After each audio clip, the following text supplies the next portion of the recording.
Et salut tout le monde, j'espère que vous allez bien. On se retrouve du coup pour une nouvelle vidéo où je vais vous présenter mes conseils pour débuter sa collection de mangas, débuter sa mangatech, comment s'ordonner, où acheter, où est-ce que c'est le mieux pour acheter ces mangas. Voilà, j'espère que mes conseils vont vous plaire. Bon, il y a déjà pas mal de vidéos qui parlent de ce sujet-là, mais bon, je pense que je dois en faire une également. Donc bon, voilà, vous connaissez le principe, on perd pas de temps et on attaque tout de suite. Alors du coup, cette vidéo, elle va se faire en plusieurs points et le premier point, il va commencer par la base. Forcément, ça va pas être les mangas, ça va être l'endroit où vous rangez vos mangas. Parce que oui, au début, on a tous l'habitude de ranger ses mangas sur un bureau, sur un meuble, à côté de sa console, etc. Mais le mieux, ça reste une bibliothèque et au niveau des bibliothèques, il existe plusieurs sortes de bibliothèques. Et là, forcément, ça va venir de vous parce qu'il existe deux sortes de bibliothèques. On va avoir des bibliothèques simples qui vont faire à peu près 15-20 cm de profondeur, ce qui est idéal pour des mangas comme moi si vous voulez mettre seulement vos mangas. Et on va avoir des bibliothèques qui vont avoir des doubles profondeurs et qui là peuvent être un petit peu mieux si au niveau de la décoration, vous souhaitez mettre des figurines, des pop, des choses comme ça pour apporter un petit peu de déco à votre bibliothèque. Alors moi, vous l'avez vu, je préfère 100% avoir des bibliothèques simples profondeur parce que je trouve ça beaucoup plus beau d'avoir, comme vous le voyez juste ici, juste mes mangas, c'est-à-dire ne pas avoir de figurines, etc. devant parce que je trouve que ça cache un petit peu et je trouve que quand même ça rend un petit peu plus beau ce sentiment de mangatech que d'avoir une double profondeur et de devoir mettre des figurines, etc. Parce que finalement les mangas ils sont profonds, ils sont cachés et ça les met pas en valeur et finalement on met un peu plus en valeur les figurines qu'il y a devant que les mangas. Donc moi je préfère acheter des petites bibliothèques qui vont faire 15-20 cm de profondeur et profiter comme j'ai fait ici pour mettre des figurines etc. sur le dessus ou même avoir une deuxième bibliothèque ou une deuxième étagère pour les figurines que d'avoir le tout ensemble. Alors pour ma bibliothèque, ceux qui veulent savoir quel modèle c'est, je l'ai déjà précisé dans ma vidéo Mangatech, présentation de ma Mangatech. Donc si vous ne l'avez pas vu, je vous mets le lien directement ici. Voilà, comme ça vous pouvez le regarder. Et si vous voulez des liens en même temps pour l'acheter, etc., il y a beaucoup de personnes qui me l'ont demandé en commentaire de cette vidéo. Donc n'hésitez pas à regarder, à trifouiller un petit peu dans les commentaires pour avoir les liens directement vers Ikea pour pouvoir l'acheter avec les petites tablettes en verre, etc. Donc ça concerne la base, la bibliothèque, là où on va ranger ses mangas. Et du coup, le deuxième point, il va conseiller du coup les mangas. Alors les mangas, où est-ce qu'on les achète? On peut les acheter soit neufs, donc sur internet, en boutique, en librairie, etc. ou en occasion, que ce soit dans des brocantes, que ce soit sur internet via Vinted, Le Bon Coin, eBay ou dans les boutiques d'occasion comme Easy Cash, Cash Express, etc. Donc il y en a plein, il y en a à peu près dans chaque ville. Vous avez tous des moyens pour aller sur internet. Lequel est le mieux? Et là forcément ça dépend de vous, de ce que vous aimez. Moi au début, pour vous situer, j'ai commencé avec quelques collections et j'achetais essentiellement des produits neufs. C'est-à-dire que tous mes mangas étaient neufs, mais l'avantage quand on commence sa mangatech, quand on commence sa collection, c'est qu'on n'a pas directement 500 mangas. On va avoir 2-3 séries qu'on aime bien, qu'on veut voir avancer. Et finalement, au début, on va se mettre à acheter peut-être 2-3 tomes par mois, etc. Et donc à ce moment-là, 2-3 tomes, ça peut valoir le coup de les acheter neufs parce que ça vous fait à peu près une vingtaine d'euros par mois. Ça peut valoir le coup. Sauf que finalement, plus on avance, vous allez voir, et plus on va avoir de mangas. Donc forcément, plus vous en aurez, plus vous voudrez en acheter. Parce qu'au début, vous aurez peut-être 2 séries en cours. Donc si vous comptez suivre que ces 2 séries, vous aurez que 2 tomes à acheter tous les 2-3 mois. Par contre, à la fin, si vous avez 20 séries en cours, vous aurez peut-être 20 tomes à acheter tous les 2-3 mois. Et ça va vous revenir un petit peu plus cher. Donc, si vous êtes un maniaque, je vous conseille plutôt d'acheter en neuf. Par contre, vraiment, si vous achetez beaucoup de mangas, c'est vrai, on va pas se mentir que ça peut être beaucoup plus simple de se tourner vers de l'occasion. Surtout que très souvent, on peut dénicher vraiment des très belles perles rares. Et moi, en tout cas, j'achète beaucoup via Vinted, via Le Bon Coin ou dans ma boutique Cash Express dans ma ville. Et vous pourrez constater que quand j'achète d'occasion, c'est à peu près entre 2,50 € et 3 € le tome. Là où neuf, on est à 7-8 €. Donc forcément, en fait, on a 2 mangas pour le prix d'un quasiment, voire même des fois 3 mangas pour le prix de 1. Donc là, il n'y a pas photo au niveau rapport qualité-prix.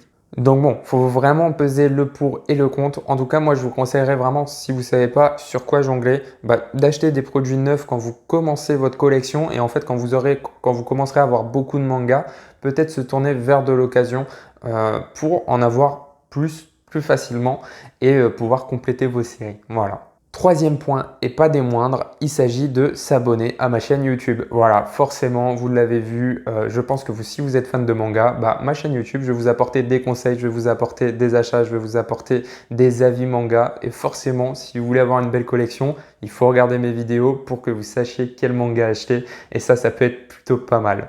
Bon, non, je rigole.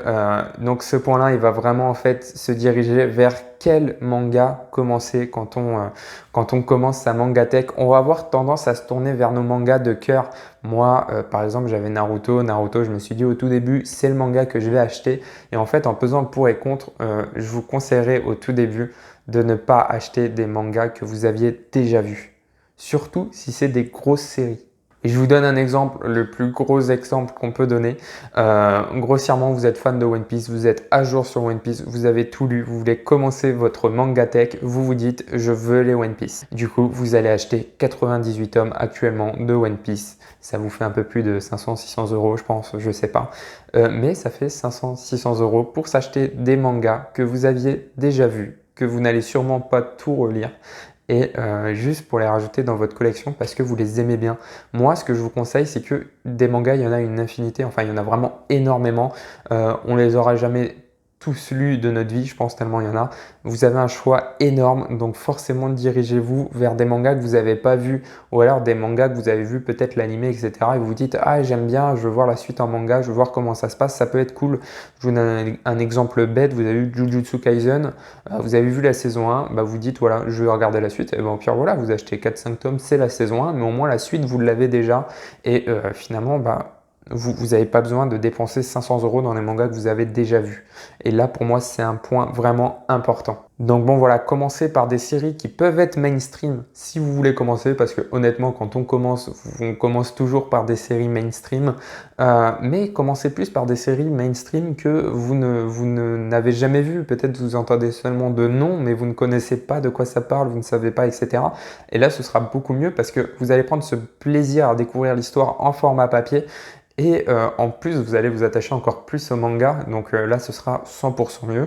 Et aussi, chose très importante, on va passer au dernier point. Et ce dernier point, il s'agit de ne pas acheter de manga long. Vous l'avez peut-être vu dans ma mangatech, hormis, je crois que le manga actuellement le plus long que j'ai dans ma mangatech, c'est My Hero Academia avec ses 29 tomes.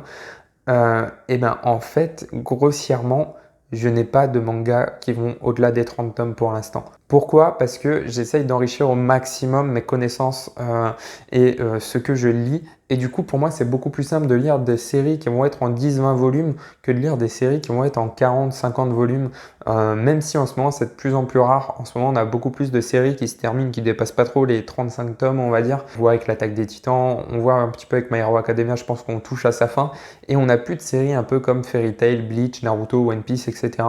Parce que ça devient un peu finalement des petites séries niches où aujourd'hui quelqu'un qui veut commencer One Piece et qui a 1000 chapitres à lire, pour lui ça devient un peu trop compliqué. Donc ouais, je vous conseille vraiment d'acheter des mangas au tout début qui vont être en 10-15 tomes. Ce sera beaucoup plus simple pour vous au niveau argent parce que votre série elle sera finie, vous pourrez commencer en une nouvelle, voire même des fois des petits one-shots, ça peut être cool. Mais bon voilà, actuellement pour vous situer, on va voir des petites séries comme par exemple les GTO qui sont super cool, On va avoir, le temps que je les trouve, les quintessentiels quintuplés si vous voulez. On va avoir les Areadi qui sont plutôt pas mal et que d'ailleurs il faut que j'ajoute sur ma collection. Voilà, ou même des mangas qui commencent à sortir en ce moment. On l'a vu avec Mission Yozakura Family, il n'y a que 3 tomes pour l'instant, vous pouvez le lire. On va avoir les Spikes Family, on a 4 tomes, etc. Donc ça, c'est des mangas qui actuellement, il n'y en a pas beaucoup. Et c'est beaucoup plus simple de suivre ces séries-là que de se dire, je vais commencer cette série et dedans, on va avoir 50 tomes et on va jamais s'en sortir. Donc, je pense qu'on a fait le tour. Donc, pour rappel, choisissez une bonne mangatech si vous voulez vraiment une simple profondeur ou une double profondeur. Choisissez vos mangas si vous les achetez d'occasion ou neufs. Et pour terminer, surtout, commencez par des petites séries et des séries pour moi que vous ne connaissez pas ou que vous connaissez de nom parce que c'est dessus vraiment où vous allez, je pense, prendre plus de plaisir à lire. Après voilà, ça c'est très subjectif, c'est mon avis à moi. Si vous regardez d'autres vidéos de comment commencer sa mangatech de d'autres youtubeurs ils vont vous donner leur avis. Bon, finalement, on se rejoint, je pense, un petit peu tous dessus, mais ça peut être super cool de commencer, voilà, à avoir des petites séries comme ça par-ci par-là et au fur et à mesure d'enrichir un petit peu. Pour vous dire, moi, j'ai commencé à acheter les Naruto, enfin, c'est avec le format Hachette collection, etc. Mais je les lis pas forcément. J'ai 9 tomes actuellement, mais je les ai déjà lus et du coup, en fait, je les survole quand je les lis. Donc, je prends moins de plaisir en fait que quand je les ai découverts au début. Là où aujourd'hui, bah, quand il y a un nouveau tome qui sort d'une série que je ne connais pas, enfin, que j'ai déjà lu, mais je sais pas ce qui va se passer, bah, quand j'ai le tome, je me dis, ouais, il faut vraiment que je le lise maintenant. Et ça, c'est excellent. Vous voyez, actuellement, ce que je ressens par exemple en lisant les 20th Century Boys, je ne le ressens pas en lisant les Naruto, parce que Naruto, je sais ce qui va se passer. Et là, 20th Century Boys, je ne sais pas ce qu'il va se passer. Et ce sentiment, il est super important et en format papier, il est vraiment top. Comme l'animé, si l'animé est de qualité. Mais bon, voilà. Je vous concentre dessus. Je vous ai donné mes conseils, mes avis. J'espère que ça vous plaît. Donc voilà, si ça vous plaît, n'hésitez pas à aimer la vidéo, à commenter la vidéo, à vous abonner à la chaîne. Et du coup, bah, on se retrouve très vite pour une prochaine vidéo. Allez, salut!